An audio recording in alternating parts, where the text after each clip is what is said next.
Happy Monday. Thanks for being with us for News Center Maine Afternoon at 12:30. I'm Brian Yacono. And I'm Amanda Hill. As always, we're joined by Ryan Breton with a first look at the forecast.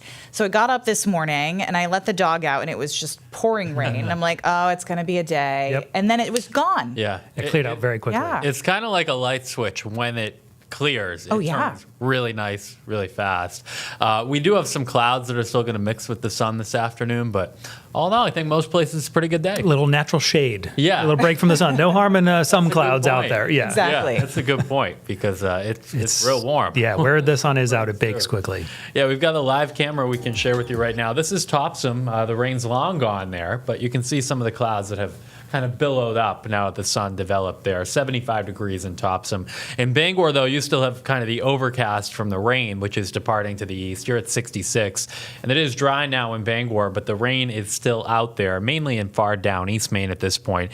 Most of Washington County getting some rain, some downpours up around Eastport, it looks like, over to Calais, and then a few on some of the islands off the down East Coast, too. There's Aroostook County, still some rain up there, but to the west and south, it's a mix of sunshine and clouds, and that's how the rest of the day will play out. Really nice in southern Maine, mid-70s from Wiscasset down to Portsmouth, low 70s from Waterville to Freiburg. We're in the 60s in the mountains and up north, and cooler down east where you still have the rain there in Calais. But that will shift away. I think the last place to see the sun will be Washington County, but even there you should get a little bit before the day is through. Really nice for the rest of the state through the afternoon too. Overnight tonight, we lose the humidity, so it's not going to be as muggy tonight. And temps tomorrow morning will be starting the day mostly in the 50s. We'll make a run back into the 70s tomorrow afternoon with lots of sunshine. And again, the nice change for tomorrow is that the dew points really drop off. Still feeling a little muggy now, but much, much more comfortable as we go through the day tomorrow. Temperatures this week, guys, look like they're pretty much going to be around average, so nothing that's crazy hot and humid, but nothing super cool either.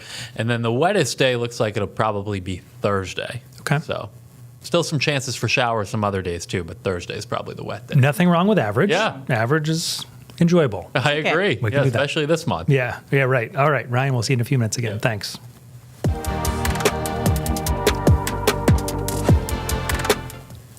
A fire that destroyed a house right in Wells yesterday has now been ruled accidental. Apparently, the cause was from the grill's recently changed propane tank. Crews battled that fire on Atlantic Avenue for several hours last night. It also damaged two other homes. The homeowner and his daughter were both home at the time. He suffered minor burn injuries. The daughter was not hurt. Firefighters say a quick response helped limit that damage. These houses obviously are very close together. Again, crews did a phenomenal job in the first few minutes doing what they can with the amount of volume of fire that they had when they arrived.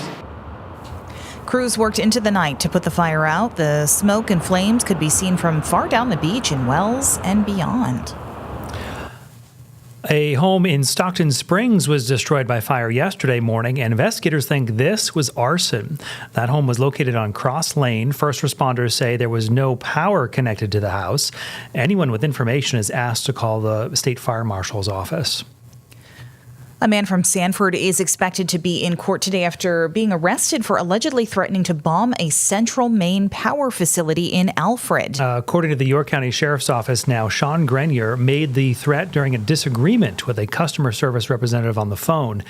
Investigators say Grenier told the employee he would bring a bomb to the CMP location in Alfred.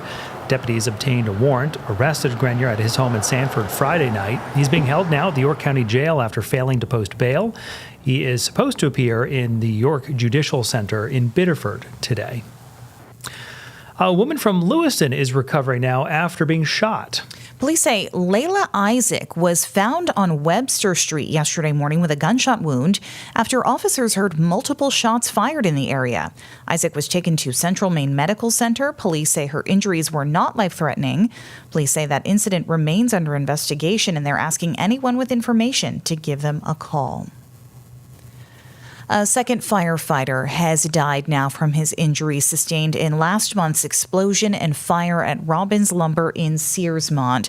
Searsmont Assistant Fire Chief Wayne Woodbury passed away yesterday at Maine Medical Center. There has been a wave of posts on social media from friends, family, fellow firefighters sharing how much Woodbury meant to their community.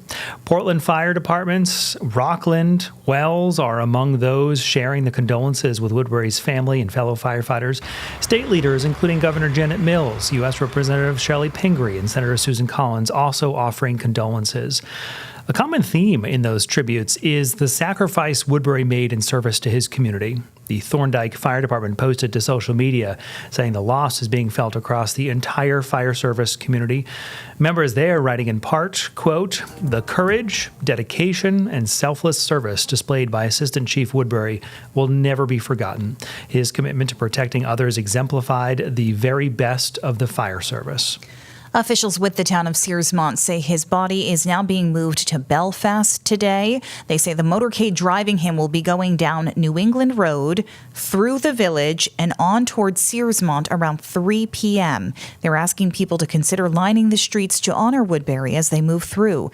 The fire marshal's office says the investigation into the Robbins lumber fire is still ongoing.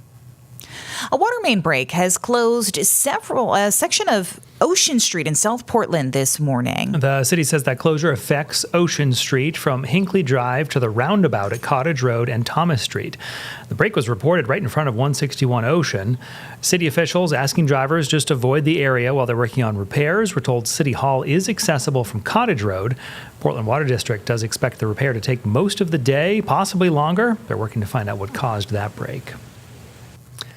Tonight, city councilors in Portland could take up a vote to ask for more money from certain nonprofits. The vote has been postponed several times now. The proposed payment in lieu of tax or pilot policy is designed to address the city's tax burden. Portland has $4 billion worth of tax-exempt property, so this voluntary program would ask organizations to make payments to the city based on projected tax rates. It would only apply to nonprofits with property valued over $10 million. An official with a nonprofit we spoke with in the past shared some concerns about this. They told us they're worried the policy could strain the relationships between the organizations that don't pay and the city. And for the ones that do pay, the money may have to come out of the services they provide for people.